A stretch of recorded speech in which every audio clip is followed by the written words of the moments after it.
Perkenalkan, ini adalah teman-teman kelompok saya.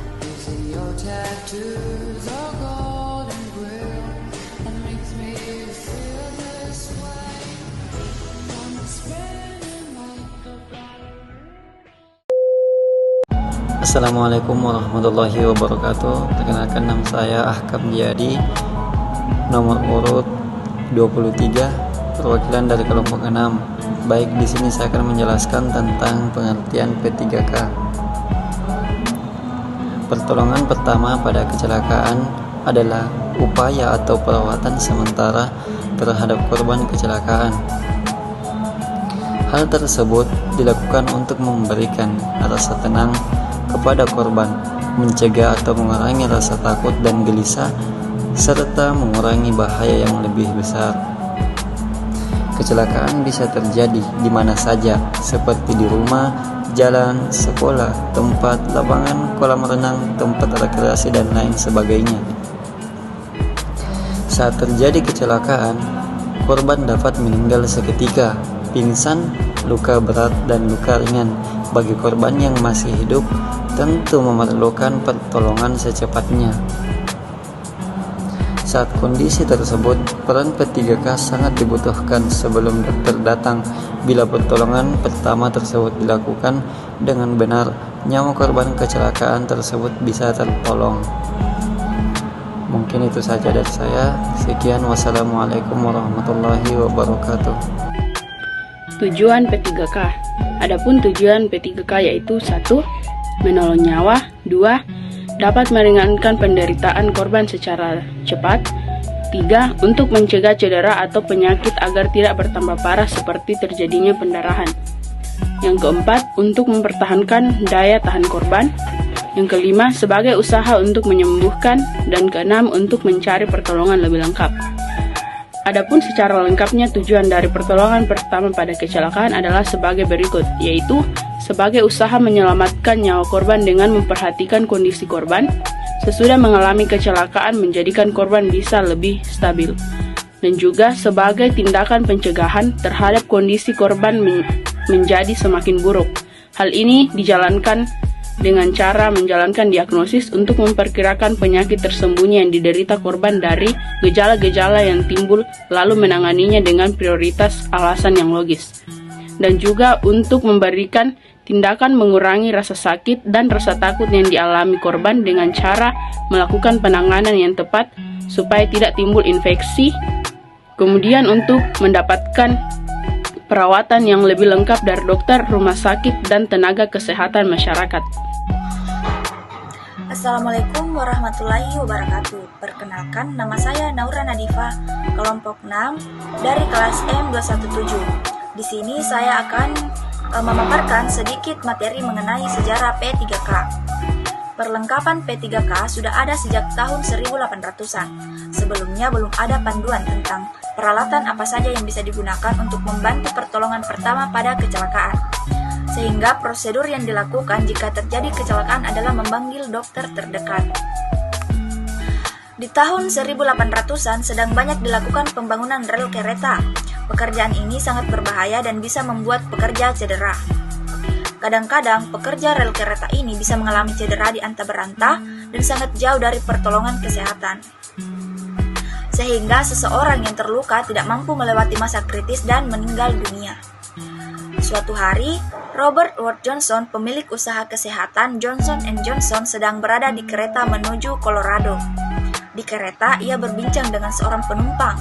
Penumpang ini adalah kepala ahli beda untuk sebuah proyek pembangunan rel kereta. Ahli beda ini pun menceritakan kejadian para pekerja yang sering mengalami kecelakaan atau cedera, namun terkadang jauh dari lokasi pertolongan kesehatan. Ditambah lagi, ada pekerja yang mengalami luka berat dan harus dilarikan ke rumah sakit, namun rumah sakit juga letaknya jauh dari lokasi pembangunan. Robert Wood Johnson pun mengemas barang-barang atau produk-produk bedah Johnson & Johnson dalam sebuah kotak. Ia berpikir kalau kotak berisi perlengkapan pertolongan pertama pada kecelakaan bisa dibawa oleh pekerja rel kereta. Robert Wood Johnson kemudian mengirimkan surat kepada ahli beda proyek rel kereta. Ia menanyakan sekiranya apa saja peralatan yang diperlukan dalam sebuah kotak pertolongan pertama pada kecelakaan. Setelahnya, Robert Wood Johnson menceritakan kebutuhan ini kepada Saint Johnson & Johnson, Fred Kilmer. Fred Kilmer pun mempelajari dan meneliti kebutuhan para pekerja rel kereta. Akhirnya, kotak P3K pertama lahir di tahun 1888. Kotak P3K pertama ini dikemas dalam kotak kayu atau logam agar awet. Di dalamnya ada beberapa alat pembedahan seperti kain kasa, plester perekat, pembalut luka, perban, dan jahitan. Fred Kilmer terus mempelajari kebutuhan peralatan pertolongan pertama ini. Ia pun membuat penjelasan cara penggunaan bahkan pelatihan pertolongan pertama pada kecelakaan. Saya atas nama Nurul Hikmah akan menjelaskan klasifikasi cedera. Klasifikasi cedera terbagi menjadi 3 tingkat. Yang pertama, cedera tingkat 1 atau cedera ringan. Pada cedera ini, penderita tidak mengalami keluhan yang serius, namun dapat mengganggu penampilan korban. Misalnya lecet, memar, serta sprain yang ringan. Yang kedua adalah cedera tingkat 2 atau cedera sedang. Pada cedera ini, kerusakan jaringan lebih nyata berpengaruh pada performance korban. Keluhan biasa berupa nyeri, bengkak gangguan fungsi, yaitu tanda-tanda inflamasi, misalnya leher otot, strain otot, dan lain-lain sebagainya. Cedera yang terakhir adalah cedera berat. Pada cedera tingkat ini, korban butuh penanganan yang lebih intensif, istirahat total, dan perlu tindakan bedah jika terdapat robekan lengkap. Selanjutnya yaitu prinsip-prinsip P3K.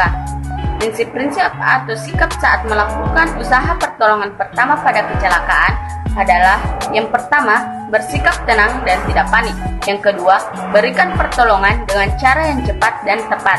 Yang ketiga, mengetahui berat ringannya cedera yang dialami, jangan cepat-cepat memindahkan atau menggeser korban. Yang keempat, jika ada luka, usahakan agar korban tak melihatnya, sebab dapat membuat korban menjadi panik. Dan yang terakhir, setelah mendapat pertolongan pertama, korban sebaiknya segera rumah sakit atau puskesmas.